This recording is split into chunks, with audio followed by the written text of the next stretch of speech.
Good morning. Today is Thursday, September 5th, 2024. Lo sikach shochad. Do not take a bribe. That's in this week's Torah portion.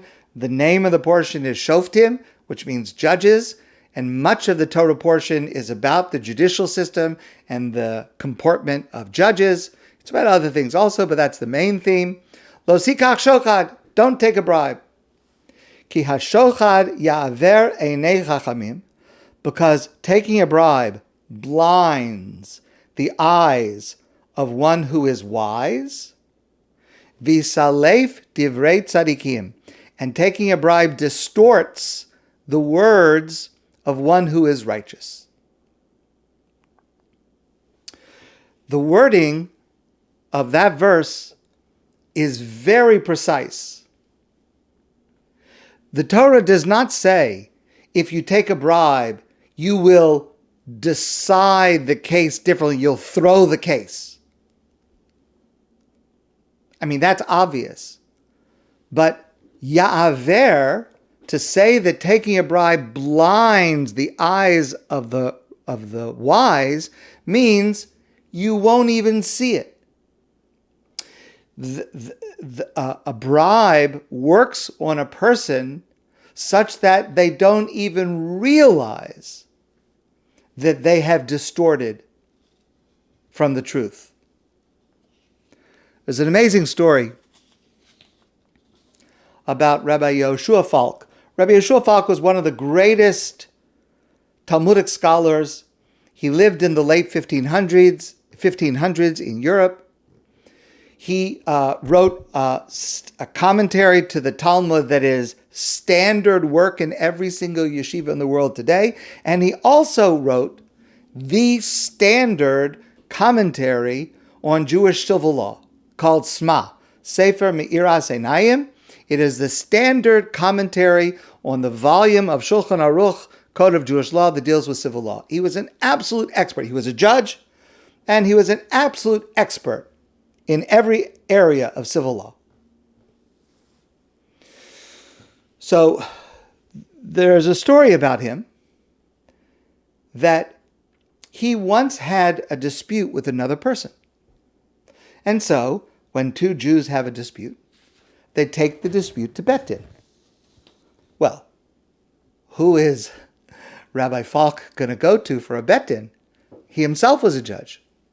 So he went to the Bet Din of Rabbi Shmuel Idols, known to us as the Marsha, another great classic commentator to the Talmud. His works are studied in every yeshiva today from the late 1500s. Also an expert in Jewish civil law and a dayan, a judge. And so Rabbi Falk and his the person with whom he had the dispute, they went to the Bet Din of the Marsha, Rabbi Idols. Both sides presented their arguments, and the court, the Bet Din, decided against Rabbi Falk in favor of this other fellow. So Rabbi Falk said, listen, I'm obligated to follow the decision of the Bet Din. Of course, I will abide by your decision. But could you just explain to me, because I know a little bit about this. I mean, you have to admit, I'm obviously right. I mean, you know that I'm an expert in this. How could you have ruled against me? I accept it. I'll follow you. But how did you arrive at such a decision? So the Marsha says to him, Rabbi Idols, the head of the Bet Din, says to him, it's a very good question, and I'll show you. I have a source. I have a source that explicitly says that in this exact case, the law is against you and in favor of the other litigant. And Rabbi Falk says to him, I would really like to see that source. And Rabbi Idols opens up the volume of the Sma, Sefer Me'iras Einayim, written by Rabbi Falk, and says, here it is. You wrote it yourself.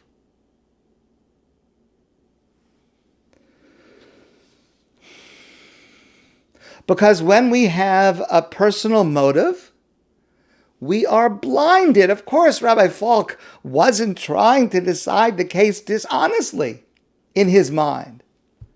But because he was personally motivated, because he was having a dispute, he was blinded. And this applies in every area of life, not just for judges. The Aruch HaShulchan, one of the great modern commentators, makes it clear that this applies not only in a judicial setting, but to every person in a situation of making a decision. And what the Torah is teaching us with the wording of this verse is, it is not possible to avoid it. It is not possible for a person to say, I received a bribe, but you know what? I'm going to judge honestly. I'm going to ignore it. I'm not going to let it affect me. That is impossible. Lo sikach shochad, ki hashochad ya'aver einei chachamim. It blinds your eyes. You can decide all you want that you're not going to be swayed by it. It happens automatically. You cannot avoid it.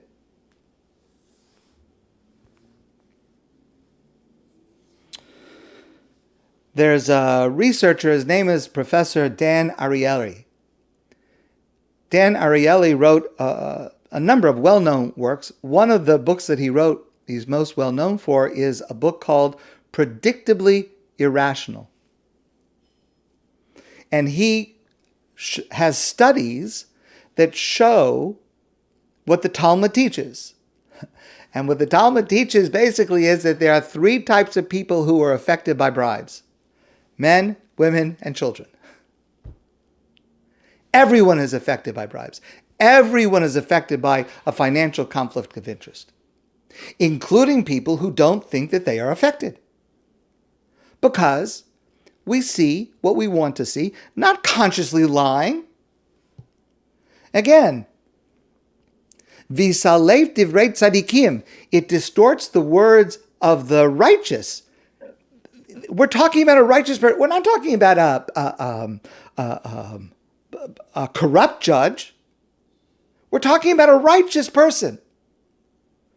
No, even though the person is righteous, their thinking will be corrupted.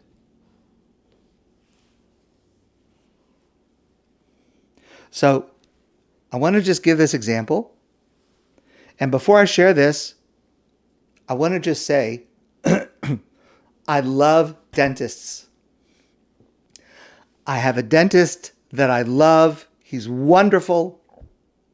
I have very close friends who are dentists. I love every single one of them. I love the profession of dentistry. I love everything about dentistry. So I'm only using this example, and I don't mean to offend anybody. I'm only using this example because Dan Ariely, in his book, uses this example. But one more time, I love dentists. I want to be clear. There was a study done by Dan Ariely, who's a psychologist, a professional researcher.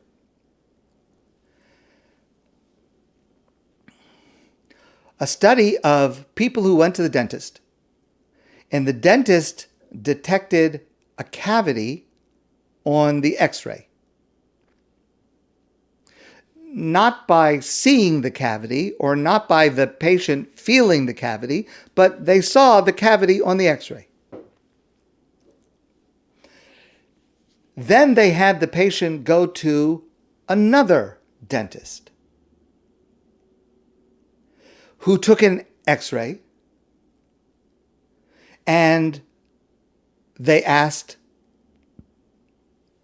how many of the second dentists saw the cavity on the x-ray? Again, I love dentists, but how many do you think? Half of the dentists who saw the second x-ray did not see any cavity.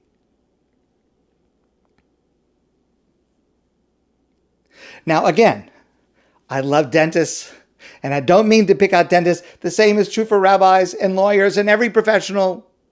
And by the way, one more thing. Recently, it was publicized that Dan Ariely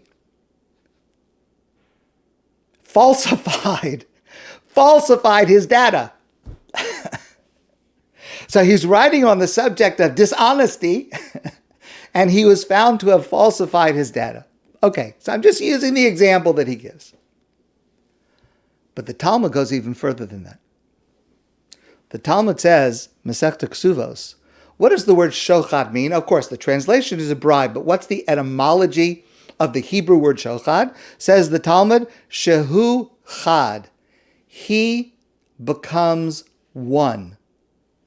In other words, when there is a bribe, the person who receives it becomes one with the party that gave the bribe.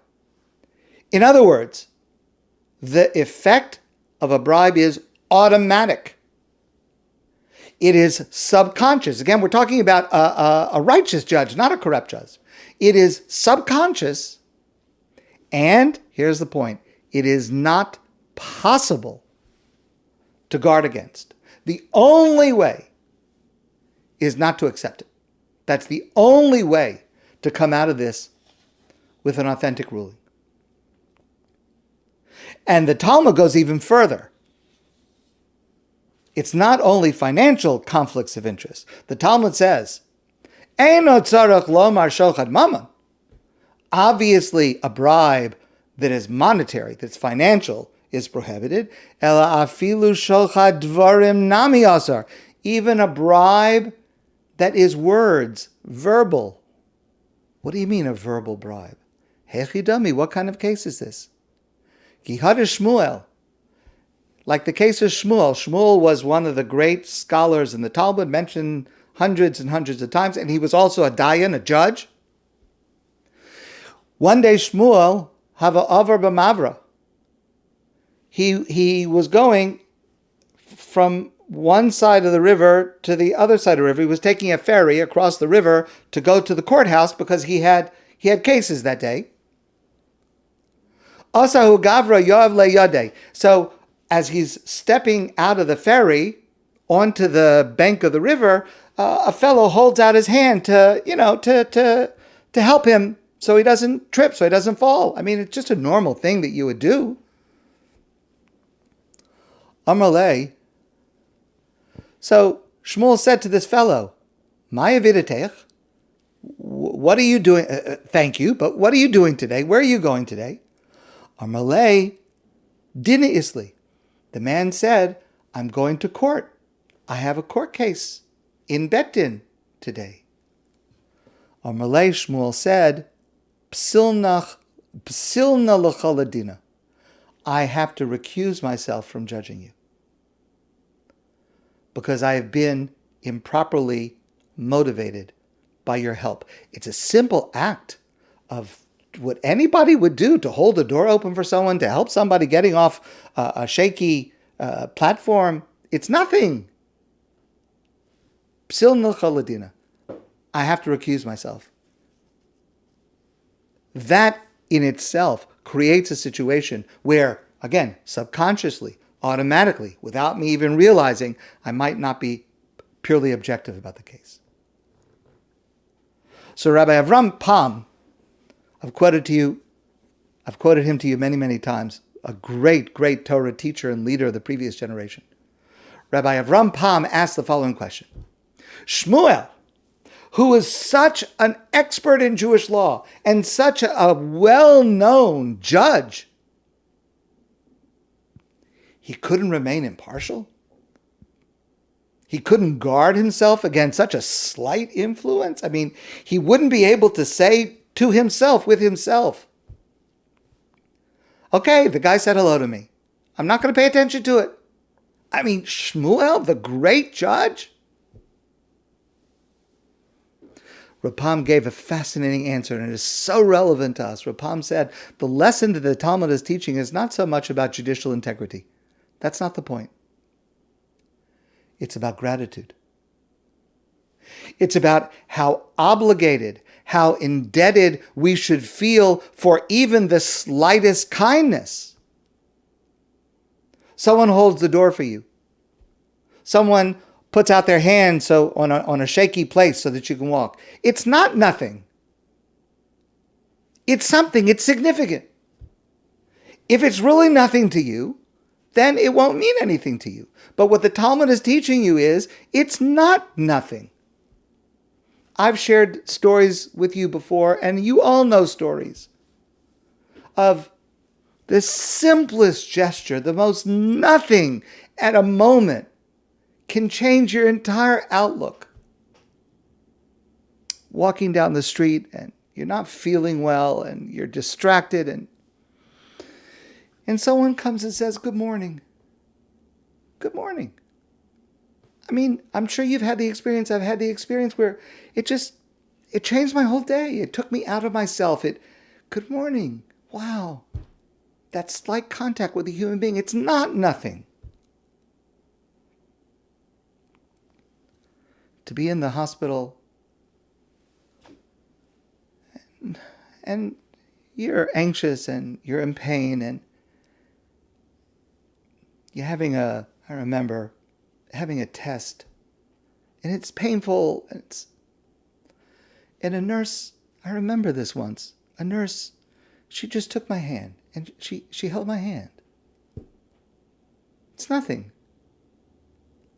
but it's not nothing. It got me through it.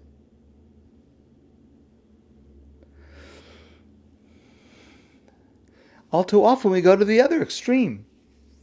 All too often we take for granted even considerable acts of kindness, especially those close to us, and I've shared this with you before many times. The truth is, many of us who are blessed with spouses should be thanking our spouse constantly just for putting up with us. And I know that's true in my family. A few years ago, there was a great commercial on TV. It was a commercial for IKEA, the furniture store, the house goods store. So the commercial is like this. There's a husband who comes home and he's exhausted and he throws his suit jacket and he says to his wife, "I hate my boss. I hate my job," and on and on and on. And there's a voiceover. So he's saying that, and then there's a voiceover of him speaking to his wife, saying, "I love you so much. I'm so glad to be with you. Tonight I will devote myself to your happiness." It's a really good question. Which one of those voices are you when you come home after a hard day? And when do we say thank you just for putting up with us? And sometimes, a person should even be grateful when someone hurts us. Now, of course, many exceptions, depends on the context, but I want you to listen to a remarkable story. It's a story about Rabbi Avraham Kook. He's the first chief rabbi of Israel. I believe his yahrzeit is tomorrow.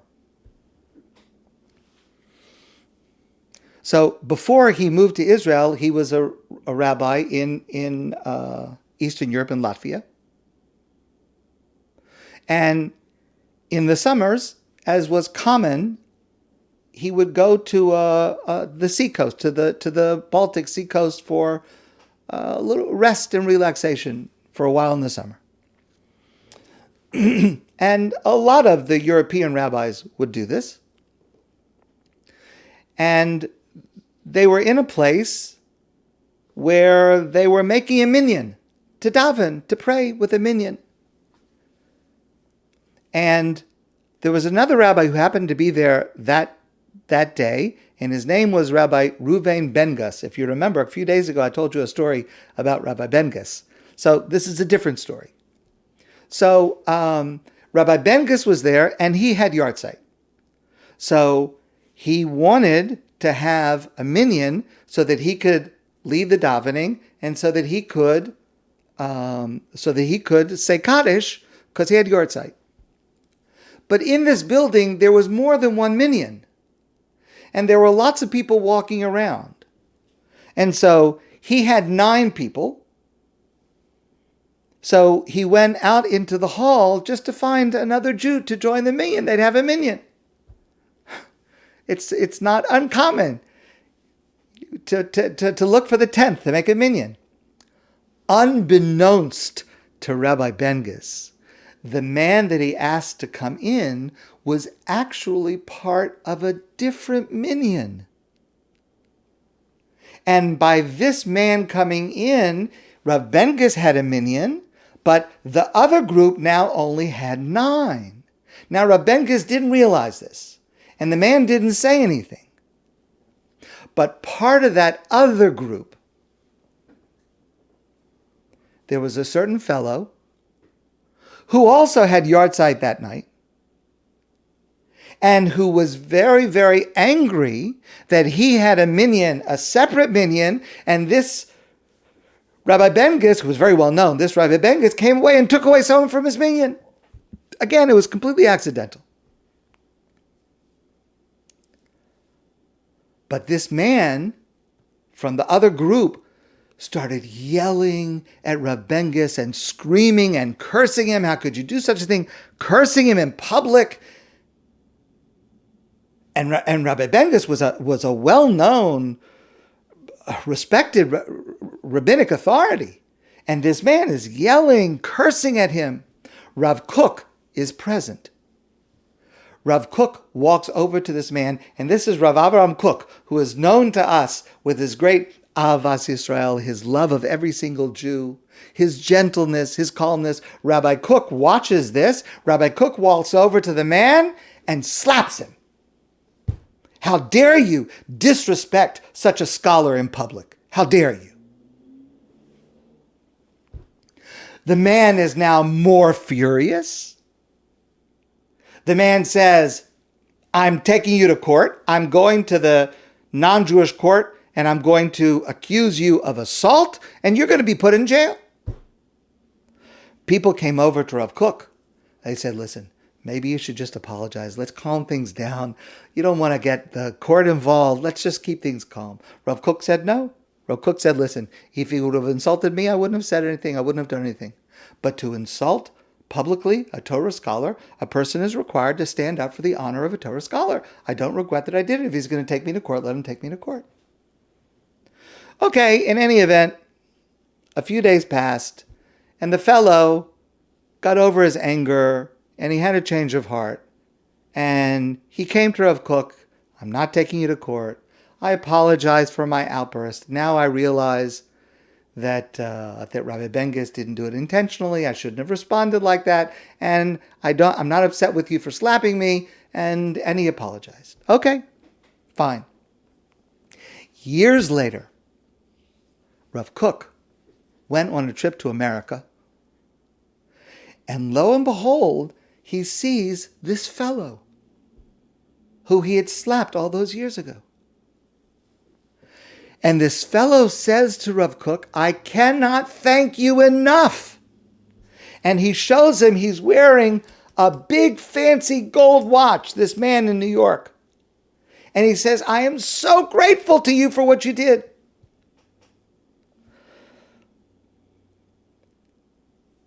He said to Rav Kook, after what happened, I was humiliated. I couldn't stay in my town because everyone said, you're the person that Rav Kook slapped? No one would have anything to do with me. And so I left. And I came to America. And I resettled in New York. And I became a millionaire. And I'm very successful. And I have a gigantic fortune. And I want to thank you because everything that I have is because you slapped me. It's an amazing lesson.